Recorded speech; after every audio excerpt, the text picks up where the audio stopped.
कृष्ण कन्हैया लाल की जय। श्री गुरुदेव भगवान की जय। बहनों, आज मैं बहुत सुंदर कथा लेकर आई हूँ, नाम जप की और गिरिराज जी की परिक्रमा लगाने की। इसका महत्व कितना होता है यह तो आपको यह कहानी सुनने के बाद ही पता चल जाएगी। बहुत ही सुंदर कहानी है, आँखों देखी अपने जीवन की। हम जो है सुबह अपने मंदिर में जाते हैं 5:30 से 7:30 तक। तो सबसे पहले तो वो आरती करते हैं, फिर उसके बाद थोड़ा कीर्तन करते हैं और फिर वह श्रीमद् भगवद गीता का पाठ सुनाते हैं। उसी में ही वो कथा कहानियाँ सुंदर सुंदर अपने जीवन की बिल्कुल देखी हुई सच्ची कहानियाँ सुनाते हैं। उनसे सुनकर ही मैं आपको सुनाती हूँ। वो हमारे मिलने वाले हैं, उनकी कहानियों में भी हम जो है उनको जानते हैं, यानी हमको मालूम है कि वो सच्ची कहानियाँ हैं सच में अपने जीवन की। तो वो कहते हैं, ये बात तो रोज़ कहते हैं कि जो करेगा कंगला, जो करेगा मंगला, वो न होगा कभी कंगला। बहनों, जल्दी उठेगा वह स्वस्थ ही रहेगा। ये हम बचपन से सुनते आए हैं। जो सुबह को जल्दी जागे और रात को जल्दी सोए, उस व्यक्ति से दूर दूर दुनिया का दुख भागे। यानी कि जो निरोग होगा, स्वस्थ होगा, वही प्रसन्न होगा। और जो स्वस्थ होगा, प्रसन्न होगा, उसके जीवन में कोई दुख आएगा ही नहीं। तो उस निरोग काया से ज़्यादा धनवान कौन होगा? मुझे तो नहीं लगता। करोड़ों करोड़ों पति बीमार पड़े हैं, कुछ खा नहीं सकते, चल नहीं सकते। बहनों, वीडियो बहुत बड़ी हो जाएगी, मैं जल्दी से करती हूँ, कहानी छोटी सी है। तो बहनों, जो करेगा मंगला वो न होगा कभी कंगला। आप सब भी कोशिश करें बहनें, मंगला आरती में जाएं और भगवान के दर्शन आरती करें। श्री कृष्ण भगवान गीता में कहते हैं कि मंगला आरती के भगवान के नाम से कितने फायदे हैं।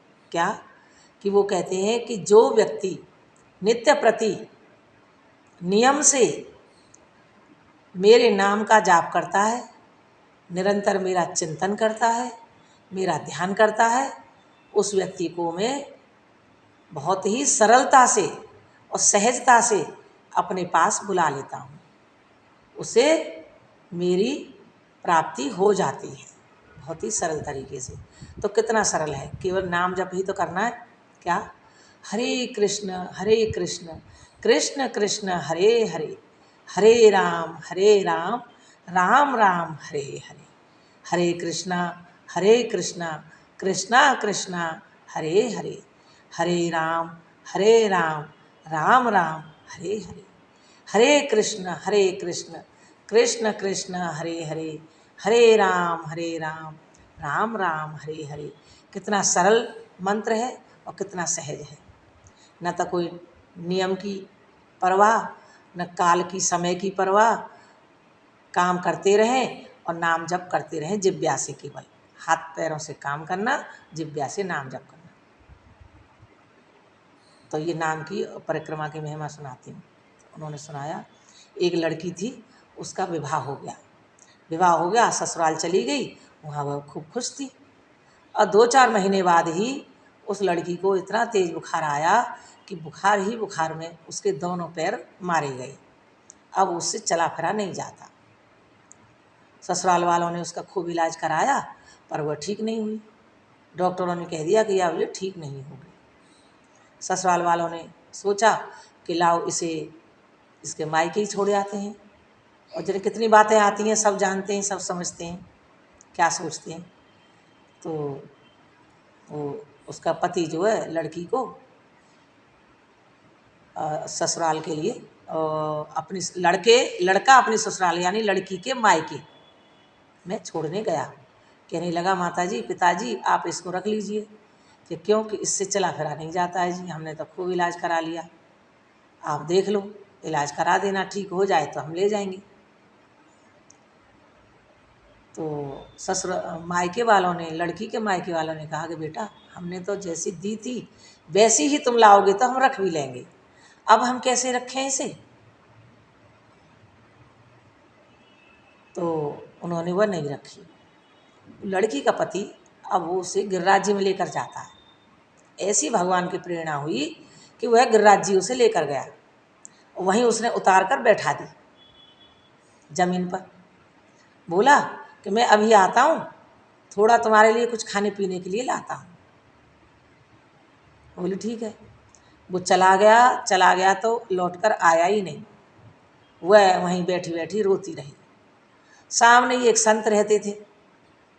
उन्होंने देखा कि 2 दिन से ये रो रही है, पता नहीं क्या बात है, मैं जाकर पूछूं। तो संत उठकर आते हैं। वो पूछते हैं बेटी क्या बात है, तो 2 दिन से मैं देख रहा हूँ तुझे तो रो रही है बैठी बैठी, तेरे पास कोई नहीं है, क्या बात है। उस लड़की ने उन संत महात्मा को सारी अपने जीवन की कहानी सुना दी। संत बोले कोई बात नहीं बेटा, भगवान को क्या मंजूर है कुछ पता नहीं, हो सकता है तेरे जीवन में कुछ अच्छा ही होने वाला हो, क्योंकि हर कारण के पीछे कोई ना कोई कारण होता है। हर बात के पीछे, हर कर्म के पीछे कोई ना कोई कारण होता है।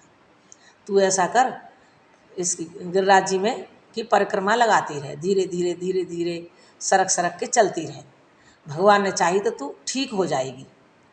बोली ठीक है। एक तो संत महात्माओं के दर्शन भी होते रहे उसे, क्योंकि संत महात्मा भी रोज परिक्रमा लगाते हैं। संतों के दर्शन मात्र से ही कृपा होती है, इच्छाएं पूर्ण होती हैं। जो चाहे, भगवान इच्छाओं का लालच जरूर देते हैं, क्योंकि लालच से ही अगर कोई भगवान की सेवा पूजा करे, नाम जप करे, तो भी भगवान कहते हैं वो मेरा भक्त है। फिर भी तो वह धीरे धीरे सरकने लगी और चलते चलते रास्ते में कोई उसको पैसे भी दे जाते थे, तो पैसों को तो वो इकट्ठा करने लगी, क्योंकि ज़रूरत ही नहीं पड़ती थी उसको। और जो खाना देता वह खाना खा लेती और पानी पी लेती। ऐसे करते करते उसको 1 साल हो गया।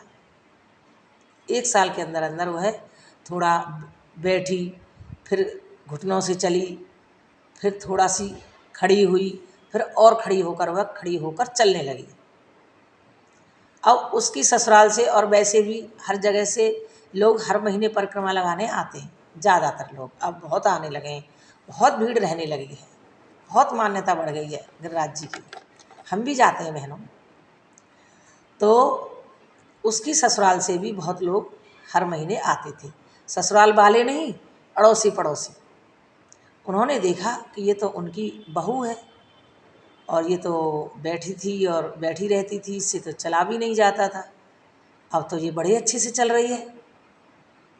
वो अपने घर गए, उन्होंने जाकर उसकी ससुराल में बता दिया कि तुम्हारी बहू तो बहुत अच्छे से चल फिर रही है, वहाँ घूम रही है, वो तो बिल्कुल ठीक हो गई है। तो उसका पति बोला ठीक कह रहे हो तुम, कि हाँ बिल्कुल सच कह रहा हूँ, कि चलो मेरे साथ। आ गया तो जहाँ वो लड़की उसने देखी वहीं उसने बता दी। लड़की अपने पति को पहचान गई। पति ने अपने पति को गले लगाया और बड़ा प्यार किया, कहने लगा चलो अब तुम घर चलो, अब मुझसे गलती हो गई, और क्षमा मांगने लगा। तो लड़कियां तो ज़्यादातर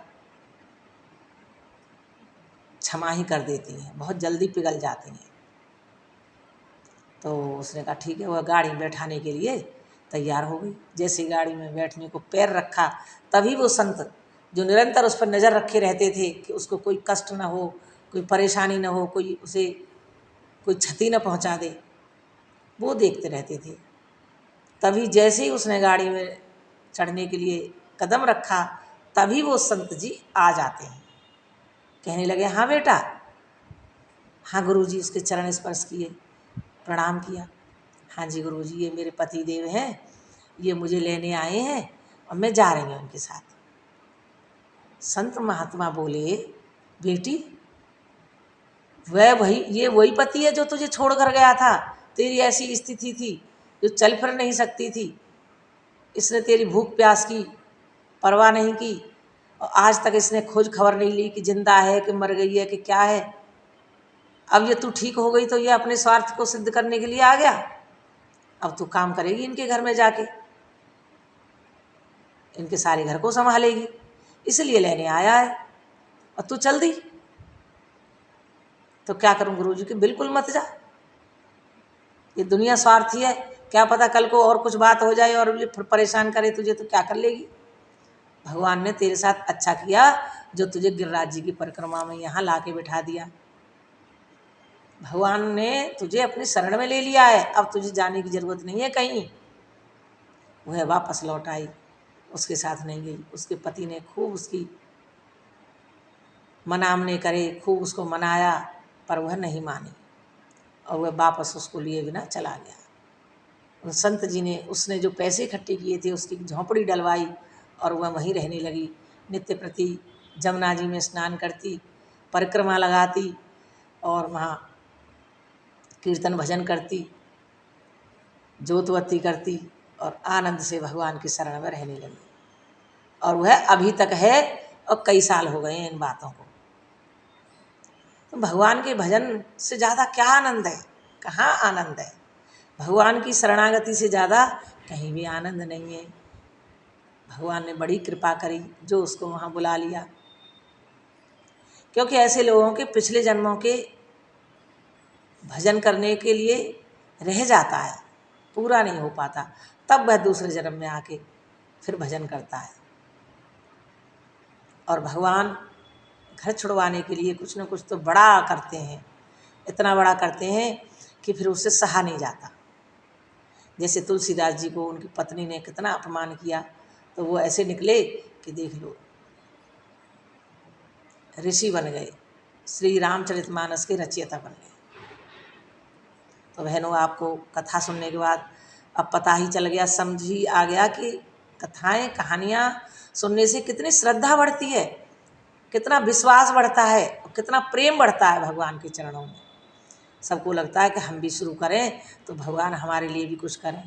हालांकि उनसे मांगने की ज़रूरत नहीं है भगवान से, भगवान अपने आप ही देते हैं।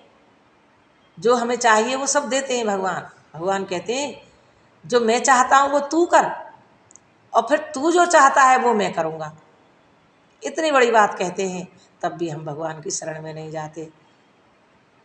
बहनों, आज की कथा यहीं विराम लेती है। सबको मेरा राधे राधे।